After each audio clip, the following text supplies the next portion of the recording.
বাতিলদের প্রতিহত করলে তুমি আহমদি রাজা, দ্বীনের ইশারা জাগালে হে ইমাম আহমদ রাজা।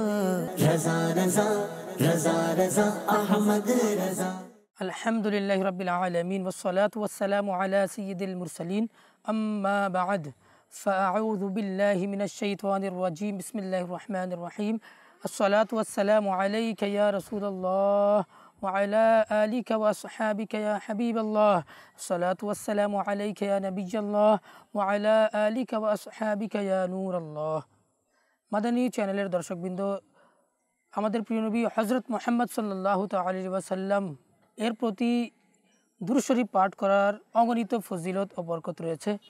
আমাদের প্রিয় নবী সাল্লাল্লাহু আলাইহি ওয়াসাল্লাম বলেছেন, যে ব্যক্তি আমার উপর সকালে 10 বার এবং সন্ধ্যায় 10 বার দুরূদ শরীফ পাঠ করবে, কিয়ামতের দিন আমি তার জন্য শাফাআত করব। সাল্লু আলাল হাবিব সাল্লাল্লাহু তাআলা আলা মুহাম্মদ সাল্লাল্লাহু আলাইহি ওয়াসাল্লাম।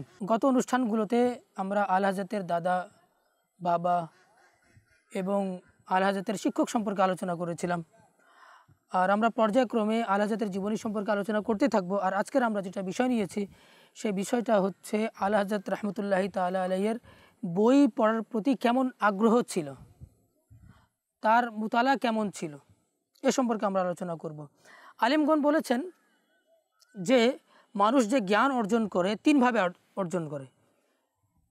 প্রথমত, প্রত্যেক মানুষকেই, আর এটা দুনিয়ার রীতি, এটা পৃথিবীর রীতি, যে সবাইকে ইলমে দিন বা যে কোনো জ্ঞান অর্জন করতে হয়, কাসাব করতে হয়। আর এলেম অর্জন করতে গিয়ে কষ্টের স্বীকার করতে হয়, শিক্ষকের শরণাপন্ন হতে হয়, সবাইকে করতে হয়।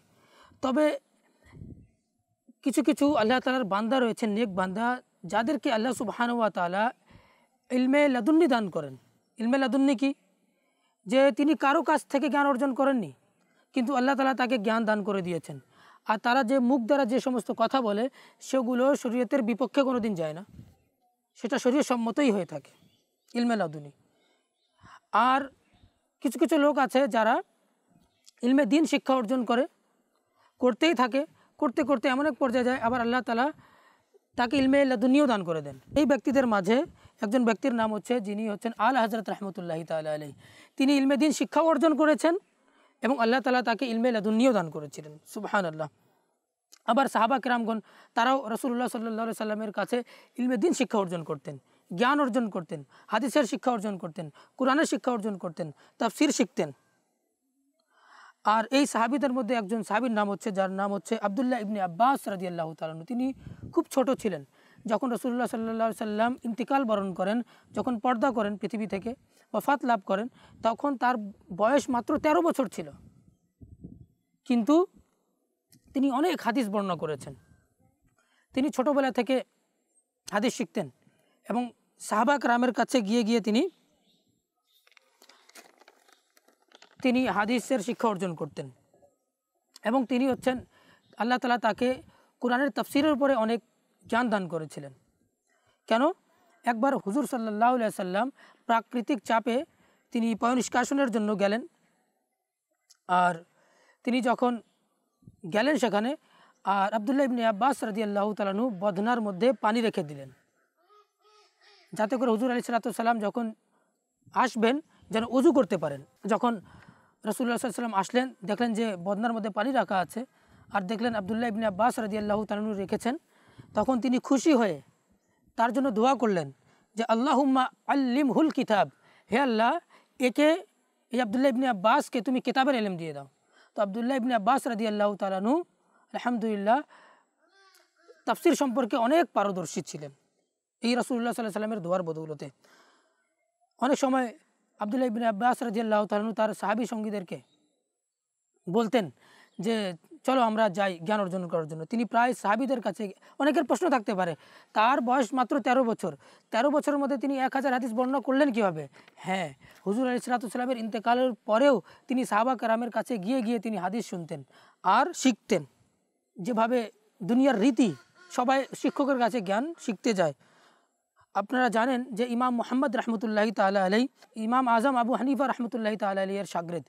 তিনি ইমাম আজম আবু হানিফা রাহমাতুল্লাহি তাআলা আলাইহির যে সমস্ত প্রসিদ্ধ ছাত্র রয়েছে তার মধ্যে প্রথমত ইমাম ইউসুফের নাম আসে, আর ইমাম ইউসুফের পরে ইমাম মোহাম্মদ রহমতুল্লাহ তাআলা আলাইহির নাম আসে। তিনি যখন ইমাম আজম আবু হানিফা রহমতুল্লাহ তাআলা আলাইহির কাছে ইলমে দ্বীন শিক্ষা অর্জন করতে যান তখন তার বয়স মাত্র 7 বছর ছিল। আর তিনি যখন যান তিনি ছোট্ট, খুব সুন্দর ছিলেন। তো যাতে কোনো ফিতনা না হয় এজন্য ইমামে আজম আবু হানিফা রহমতুল্লাহ তাআলা আলাইহি তাকে বললেন যে বালক তুমি যাও, তোমার মাথার চুল কামিয়ে আসো, মাথার চুল কামিয়ে আসো। যখন সে তার মাথার চুল নাড়া করে আসলো, হলক করিয়ে আসলো, কামিয়ে আসলো, তখন তিনি আবার আরও বেশি সুন্দর দেখাচ্ছিলেন। ইমামে আজম আবু হানিফা রহমতুল্লাহ তাআলা আলাইহি বললেন যে বাবা তুমি যাও, গিয়ে তুমি কোরআন শরীফ হিফজ করে আসো, মুখস্থ করে আসো। তিনি আবার গেলেন, গিয়ে 7 দিনের মধ্যে এমন তার মেধা প্রখর ছিল যে 7 বছর বয়সে মাত্র 7 দিনে কোরআন হিফজ করে চলে আসলেন। ইমামে আজম আবু হানিফা রহমতুল্লাহ তাআলা আলাইহি বুঝে গেলেন এই ছোট বাচ্চা অনেক মেধাবী, অনেক বড় আলেম হবে। তারপর ইমামে আজম আবু হানিফা রহমতুল্লাহ তাআলা আলাইহি তাকে জ্ঞান দান করলেন, তাকে শিক্ষা দিলেন। আর আজও তার নাম ইতিহাসের পাতায় স্বর্ণাক্ষরে লেখা আছে। আজকেও আমরা যখন যারা আলেম যখন হেদায়ে পড়াতে যায় তো পেজে পেজে পৃষ্ঠায় পৃষ্ঠায় ইমাম ইউসুফের নাম চলে আসে, ইমাম আজমের নাম চলে আসে, ইমাম মোহাম্মদের নাম চলে আসে, ইমাম জুফারের নাম চলে আসে। সুবহানাল্লাহ সুবহানাল্লাহ। যেমন গসে আজম রহমতুল্লাহ তাআলা আলাইহি যখন তিনি জ্ঞান অর্জন করতে যান, তার মায়ের কাছে অনুমতি নিচ্ছেন, মা বলছেন যে বাবা যাও, ইনশাআল্লাহ কিয়ামতের দিন তোমার সাথে আমার সাক্ষাৎ হবে। গসে আজম রহমতুল্লাহ তাআলা আলাইহি ইলমে দ্বীন শিক্ষা অর্জন করলেন এবং তিনি নিজেও বলছেন যে দারাস্তুল ইলমা হাত্তা সিরতু কুতবান, আমি ইলমে দ্বীন শিক্ষা অর্জন করতে রইলাম এবং ইলমে দ্বীন শিক্ষা দিতে থাকলাম। এভাবে করতে করতে করতে আমি কুতুব হয়ে গেলাম। সুবহানাল্লাহ। আল হযরত সম্পর্কে তার বোন বলছেন যে আল হযরত রহমতুল্লাহ তাআলা আলাইহি যখন ছোটোবেলায় মাদ্রাসায় যেতেন ইলমে দ্বীন শিক্ষা অর্জন করার জন্য, তখন তিনি শনিবার গেলেন, রবিবার গেলেন, এভাবে করতে করতে বৃহস্পতিবার গেলেন, জুমার দিনও তিনি বই নিয়ে মাদ্রাসার দিকে রওনা হচ্ছেন। তো বোন বলছে কোথায় যাচ্ছ রাজা, তুমি কোথায় যাচ্ছ? যে মাদ্রাসায় যাচ্ছি। তো বোন বললেন যে আমাদের এখানে প্রচলিত আছে যে শুক্রবারের দিন বা জুমার দিন মাদ্রাসা বন্ধ থাকে, আজকের দিন পড়া হয় না। দেখুন মাদানী চ্যানেলের দর্শকবৃন্দ যে আল হযরত রহমতুল্লাহ তাআলা আলাইহি পড়ার প্রতি কেমন আগ্রহী ছিলেন। তিনি জুমার দিনও মাদ্রাসার দিকে চলে যাচ্ছেন ইলমে দ্বীন শিক্ষা অর্জন করার জন্য। হযরত আলী রাদিয়াল্লাহু তাআলার দিকে এই মাকুলা, এই কথাটা সম্পৃক্ত আছে যে হযরত আলী রাদিয়াল্লাহু তাআলা বলেছেন যে মান তালাবাল উলা সাহারাল লায়ালায়া, যে ব্যক্তি উচ্চ মর্যাদায় আসীন হতে চায় সে যেন রাত্রি জাগরণ করে, অর্থাৎ রাত্রি জেগে জেগে যেন বেশি বেশি ইলমে দ্বীন শিক্ষা অর্জন করে। আর আলা হযরত রহমতুল্লাহ তাআলা রাত জেগে জেগে ইলমে দ্বীন শিক্ষা অর্জন করতেন। আলা হযরত বলেছেন যে আমি একবার আমার বাবার কাছে নাকি আলী খান রহমতুল্লাহ তাআলা আলাইহির কাছে মুসাল্লামুস সুবুত কিতাব পড়ছিলাম। আর আমার বাবা ওই কিতাবের পাশে হাসিয়া লিখে রেখেছিলেন, যে হাসিয়ার পাশে লেখা ছিল আপত্তি ছিল আর আপত্তির জবাব ছিল। মূল এবারতের মধ্যে অনেক সময় দেখা যায় যারা আলেম তারা ভালো করে জানে এবারতের মধ্যে অনেক সময় আপত্তি চলে আসে, ওই আপত্তির আবার জবাব যিনি মহসি থাকেন তিনি নিচে লিখে দিয়ে থাকেন। তো আলা হযরত রহমতুল্লাহ তাআলা আলাইহির বাবা নাকি আলী খান পাশে আপত্তি লিখেছিলেন আর জবাব লিখে রেখেছিলেন।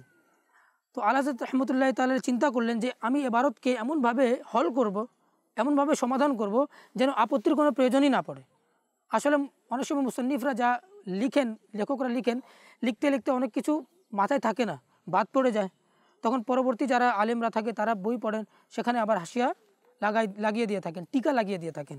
তো আলা হযরত রহমতুল্লাহ তাআলা বলছেন আমি মূল এবারতকে এমনভাবে হল করব যাতে করে কোনো আপত্তি না থাকে। তিনি চিন্তা করতে লাগলেন বসে বসে, আর হঠাৎ করে তিনি এবারত হল করে ফেললেন আর হাতে তালি বেজে উঠলো। তো সবাই চলে আসলো, কী ব্যাপার, কি হলো? বললেন বাবা আমি এখানে চেষ্টা করছিলাম যেন এবারত কি হয়ে যায়, হল হয়ে যায়, সমাধান হয়ে যায়। আলহামদুলিল্লাহ আমি মুসাল্লামুস সুবুতের এবারতকে হল করে দিয়েছি। সুবহানাল্লাহ। আলা হযরত রহমতুল্লাহ তাআলা আলাইহি রাত জেগে জেগে ইবাদত করতেন। তিনি বললেন আলা হযরত রহমতুল্লাহ তাআলা আলাইহি বলেছেন একবার আমি আমার বন্ধু মুহাদ্দিসে সুরতি রহমতুল্লাহ তাআলা আলাইহির কাছে আলা হযরত গেলেন। তো তিনি প্রায় সাক্ষাৎ করতে যেতেন মুহাদ্দিসে সুরতির কাছে। তো মুহাদ্দিসে সুরতি রহমতুল্লাহি তাআলা এর কাছে একটা কিতাব ছিল ফাতাওয়াল হামদিয়া। তো ফাতাওয়াল হামদিয়া ছিল। তো আলা হযরত রহমতুল্লাহি তাআলা বললেন যে মুহাদ্দিসে সুরতি, আমাকে এই বইটা আমার প্রয়োজন, আমার কাছে বইটা নেই, এর নুসখাটা নেই, আমাকে এই বইটা দিন, আমি পাঠ করে আপনাকে পাঠিয়ে দেব। তো তিনি বলেন ঠিক আছে, ইনশাআল্লাহ নিয়ে নেন। তো হঠাৎ করে বৃষ্টি চলে আসলো রাতে, আর আলা হযরত রহমতুল্লাহি তাআলা আর আসতে পারলেন না। সকাল যখন হলো, তো তিনি যখন যাচ্ছেন, মুহাদ্দিসে সুরতি বললেন যে আলা হযরত, হে আলা হযরত, আপনি তো বই চেয়েছিলেন, বইটাও নিয়ে যান, ফাতাওয়াল হামদিয়া। আলা হযরত রহমতুল্লাহি তাআলা বললেন যে হে মুহাদ্দিসে সুরতি রহমতুল্লাহি তাআলা, আমার আর বইয়ের প্রয়োজন নেই, কেন আমি গত রাতে যখন বৃষ্টি হচ্ছিল আমি পুরো বই পড়ে নিয়েছি। তার মানে কি বোঝা গেল, আলা হযরত রহমতুল্লাহি তাআলা রাত জেগে জেগে বই পড়তেন, বই অধ্যয়ন করতেন, মুতাআলা করতেন। তো তিনি বললেন যে এই কিতাবের যে শাব্দিকভাবে যে লেখাগুলো রয়েছে, এবারত রয়েছে, এই এবারত তো আমার কয়েক বছর পর্যন্ত মুখস্থ থাকবে। চিন্তা করে দেখুন মাদানী চ্যানেলের দর্শকবিন্দু, একবার বই পড়েছেন আর বলছেন যে 2-3 বছর পর্যন্ত তো এমনি মুখস্থ থাকবে। আর কি বললেন যে এর সারমর্ম তো আমার সারা জীবন মনে থাকবে, আর কোনোদিন আমার প্রয়োজন হবে না। এত মোটা কিতাব, এত ইম্পর্টেন্ট কিতাব, ফতোয়ার কিতাব, আলা হযরত একবার পড়েছেন, মেধা কেমন প্রখর যে মুখস্থ হয়ে গেছে বইটা। আল্লাহ তাআলা তাকে কেমন ইলম দান করেছিলেন, সুবহানাল্লাহ সুবহানাল্লাহ। আর পরে তিনি তার কাছ থেকে বই নেননি, আলহামদুলিল্লাহ। আবার আলা হযরত রহমতুল্লাহি তাআলা যখন মক্কা শরীফ গেলেন, তো মক্কা শরীফে অনেকে যায় হজ করে, অনেক সময় অনেকে মার্কেটেও চলে যায় অনেকে, কিন্তু আলা হযরত রহমতুল্লাহি তাআলা কী করতেন, আলা হযরত রহমতুল্লাহি তাআলা এই হজের কার্যক্রম শেষ করে, হজের আরকান পালন করে তিনি কোথায় গেলেন, লাইব্রেরি চলে গেলেন। সে সময় অনেক বড় বড় লাইব্রেরি ছিল, তিনি লাইব্রেরি চলে গেলেন। লাইব্রেরিতে গিয়ে কী করছেন, লাইব্রেরিতে গিয়েও মুতাআলা করছেন, বই পড়ছেন, অধ্যয়ন করছেন, সুবহানাল্লাহ। সেখানকার একজন তার বন্ধু ছিল, তিনি সৈয়দ জাদা ছিলেন, তিনি আলে রাসূল ছিলেন। তো তিনি একটি বই লিখেছিলেন। তো আলা হযরত রহমতুল্লাহি তাআলা এর কাছে বইটি নিয়ে আসলেন, আর আলা হযরত রহমতুল্লাহি তাআলা কে বললেন, অনুরোধ করলেন যে আপনি এই বইয়ের মধ্যে হাসিয়া লিখে দেন, একটু টিকা লিখে দেন। আলা হযরত রহমতুল্লাহি তাআলা তার বইয়ের মধ্যে হাসিয়া লিখেছেন, সুবহানাল্লাহ। এভাবে আলা হযরত রহমতুল্লাহি তাআলা অনেক বইয়ের মধ্যে হাসিয়া লিখেছেন। তিনি যখন দারসে নিজামি করছিলেন, দারসে নিজামি চলাকালীন অবস্থায় বাচ্চারা 2য় ক্লাসের মধ্যে হেদায়েতুন নাহু পড়ানো হয় আমাদের জামিয়ার মধ্যে, হেদায়েতুন নাহু। 8 বছর বয়সে আলা হযরত রহমতুল্লাহি তাআলা হেদায়েতুন নাহওয়ের সারা লিখেছিলেন, সুবহানাল্লাহ। 8 বছরে মানুষ কিভাবে একজন আজামি হয়ে আরবি ভাষার উপর বই লিখে দেয়া, এটা কোনো সহজ কথা নয়।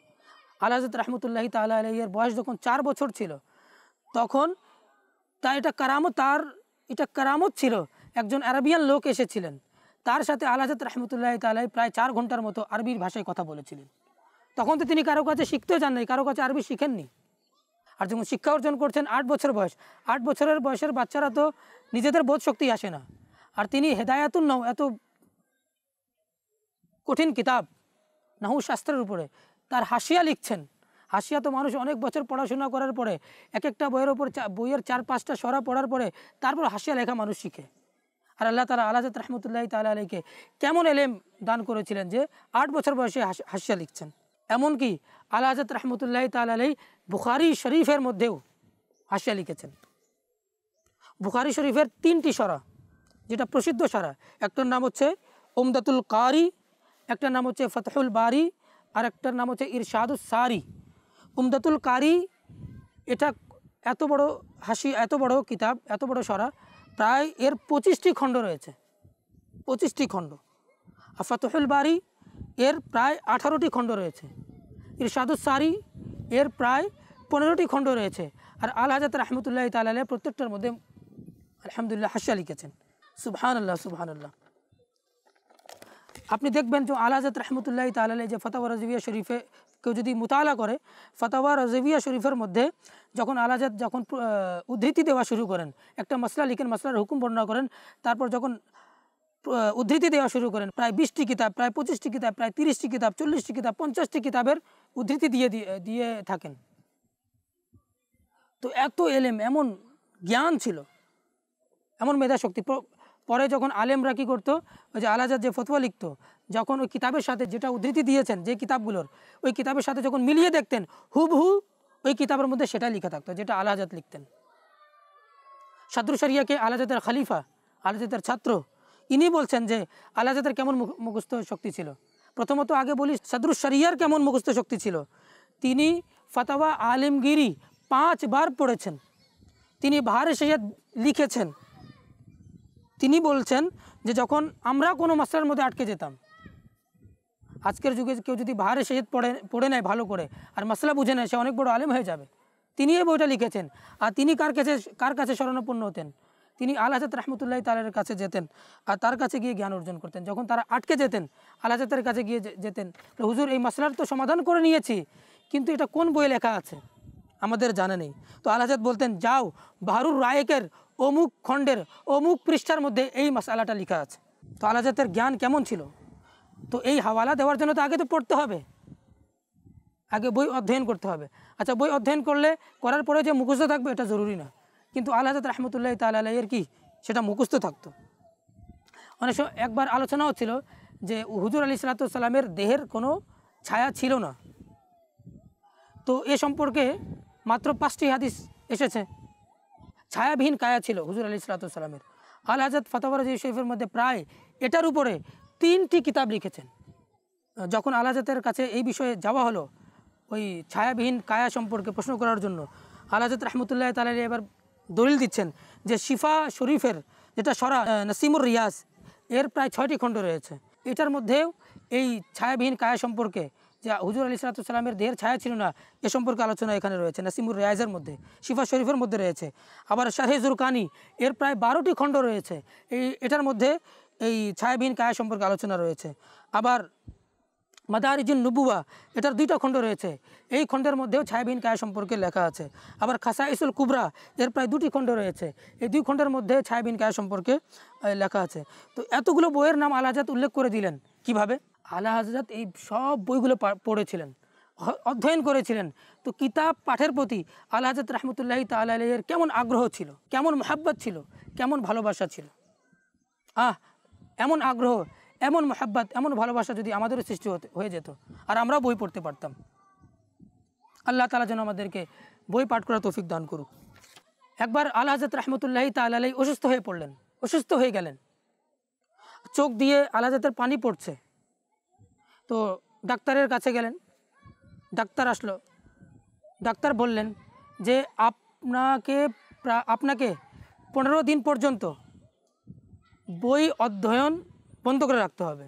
তো আল-হাজ্জাজ রহমতুল্লাহি তাআলা আছেন, কিন্তু রাত্রিবেলায় আবার তিনি বই নিয়ে পড়া শুরু করে দিলেন। তো যারা আল-হাজ্জাজকে মহব্বত করতেন, যারা আল-হাজ্জাজকে ভালোবাসতেন, তারা এসে বলল, হুজুর ডাক্তার আপনাকে নিষেধ করেছে, আপনার চোখ নষ্ট হয়ে যাবে, 15 দিন রেস্ট করতে বলেছে। তো আল-হাজ্জাজ রহমতুল্লাহি তাআলা কি উত্তর দিল জানেন? মাদানী চ্যানেলের দর্শকবৃন্দ শুনুন। আল-হাজ্জাজ বললেন, আরে আমার দ্বারা তো 15 মিনিট বই ছাড়া থাকা যায় না, আমি 15 দিন কিভাবে বই না পড়ে থাকতে পারবো? আপনি জানেন আল-হাজ্জাজ যে ফতোয়া শামির উপরে আল-হাজ্জাজ লিখেছেন, ওটার হাসিয়া লিখেছেন, যার নাম হচ্ছে জাদ্দুল মুমতার। ওনার আল-হাজ্জাজ এটার উপরে হাসিয়া লিখেছেন, সরা লিখেছেন ফতোয়া শামির উপরে, জাদ্দুল মুমতার। তো ফতোয়া এই যে লিখেছেন কিভাবে, আল-হাজ্জাজ ফতোয়া শামিকে 25 বার পড়েছিলেন, মুতালা করেছিলেন। এত বড় কিতাব, এত খণ্ড সম্বলিত কিতাবকে তিনি 25 বার পড়েছেন। আর তারপর গিয়ে তিনি জাদ্দুল মুমতার লিখেছেন। আর আজও আলেমগণ হতবম্ব যে ফতোয়া শামি পড়ে অনেকে মুফতি হয়, তারা সেখান থেকে ফতোয়া সংকলন করে তারা ফতোয়া দেয়, আর সেটা সরা আল-হাজ্জাজ লিখে দিয়েছেন। সুবহানাল্লাহ, সুবহানাল্লাহ। তাও আবার কোন ভাষায়? উর্দুতে না, বাংলাতে না, আরবি ভাষায় লেখা হয়েছে। আর বড় বড় আরব্য আলেমরাও এটা পাঠ করে এটা দ্বারা উপকৃত হচ্ছে। আল্লাহ তাআলাও যেন আমাদেরকে ইলমে দ্বীন শিক্ষা অর্জন করার তৌফিক দান করুক। বই পড়ার প্রতি আল্লাহ তাআলা যেন আমাদের আগ্রহ সৃষ্টি করে দিক। তো আল্লাহ তাআলা যেন আমাদেরকে মাসলাকে আল-হাজ্জাজের উপরে অটল থাকার তৌফিক দান করুক। মাদানী চ্যানেলের দর্শকবৃন্দ, আমরা এই আজকের আলোচনার মাধ্যমে আমরা জানতে পারলাম যে আল-হাজ্জাজ রহমতুল্লাহি তাআলা আলাইহি বই পড়াকে কত ভালোবাসতেন, বই পড়ার প্রতি তার কেমন আগ্রহ ছিল, কেমন বই পড়তেন, রাত্রি জাগ্রত হয়ে কিতাব পাঠ করতেন। এমনকি যখন মুহাদ্দিসে সুরতির কাছে গেলেন, সেখানে এক রাতে তিনি ফাতাওয়াল হামদিয়া পাঠ করে ফেললেন, মুখস্থ করে ফেললেন। তো আমাদেরকেও যেন আল্লাহ তাআলা বই পড়ার প্রতি আগ্রহ দান করুক এবং আমরা যেন বেশি বেশি বই অধ্যয়ন করতে পারি, আমরা যেন বেশি বেশি ইলম অর্জন করতে পারি। আর আল্লাহ তাআলা যেন আমাদেরকে মাসলাকে আলা হাজরাতের উপরে অটল থাকার, অবিচল থাকার তৌফিক দান করুক।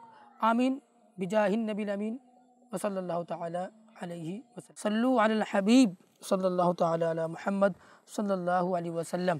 বাতিলদের প্রতিহত করলে তুমি আহমদি রাজা, দ্বীনের ইশারা জাগালে হে ইমাম আহমদ রাজা। রাজা রাজা রাজা রাজা আহমদ রাজা।